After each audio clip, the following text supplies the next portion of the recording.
আমি এখন কি করবো বলো? আমি তো একটা গরিব ঘরের মেয়ে, তার জন্য আমার কোনো মানে এই সমাজে আমার কোনো সম্মান নেই। অবশেষে শফিকের প্রথম স্ত্রী তারাকে পারিবারিকভাবে ডিভোর্স দিল শফিক। তারাকে ডিভোর্স দিয়ে লাইভে এসে একই বলছে শফিক।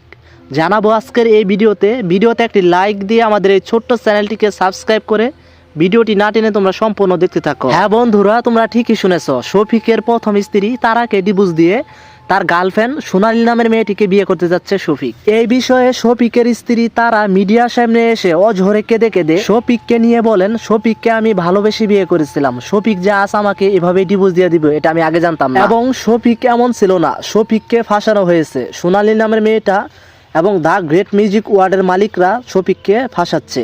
শফিককে আমি ভালোবেসে বিয়ে করেছিলাম, শফিক আমার জন্য জেলে গিয়েছে। এসব অঝরে কেঁদে কেঁদে মিডিয়ার সামনে এসে বলতে শুরু করে দিয়েছে শফিকের প্রথম স্ত্রী তারা। বন্ধুরা, তোমরা যদি একটি বিষয় লক্ষ্য করে দেখো, শফিক তারা নামের মেয়েটিকে বিয়ে করার জন্য জেলে পর্যন্ত গিয়েছিল এবং জেল থেকে বেরিয়ে এসে পল্লীগ্রাম টিভি চ্যানেলে ফিরে গেছিল এবং পল্লীগ্রাম টিভি চ্যানেলে ফিরে গিয়ে জামাইয়ের চালাকি আজ আরেকটা হচ্ছে ভাঙারি দই, দুইটি ভিডিও করেছিল শফিক। বন্ধুরা, তোমরা দেখো পল্লীগ্রাম টিভি চ্যানেলে দুইটি ভিডিও করার পরেও আবারও কেন পল্লীগ্রাম টিভি চ্যানেল থেকে ফিরে আসলো শফিক এবং দ্য গ্রেট মিউজিক ওয়ার্ল্ডে এসে মিউজিক গান শুরু করেছিল শফিক। এবং তার কিছুদিন পরেই দেখা যায় শফিকের একটি গোপন ভিডিও ভাইরাল হয়। সেই ভিডিওটি দেখা যায় 3 মিনিট 20 সেকেন্ডের ভিডিওটি সোনালীর সাথে শফিকের আপত্তিকর ভিডিও। আর সেই ভিডিওটি দেখার পর সামাজিক সোশ্যাল মিডিয়ায় শফিককে নিয়ে গুঞ্জন সৃষ্টি হয়। শফিক কেন এসব শুরু করেছে? শফিকের এই গোপন ভিডিওটি দেখার পর ভারত বাংলার মানুষ আশ্চর্য হয়ে গিয়েছিল, কারণ পল্লীগ্রাম টিভি চ্যানেলকে মানুষ যতটা ভালো না বাসত, শফিককে তার থেকে বেশি ভালোবাসত। শফিকের এসব কর্মকাণ্ড, এসব ভিডিও দেখার পর মুখ খুলেছেন পল্লীগ্রাম টিভি চ্যানেলের পরিচালক রবিউল শেখ।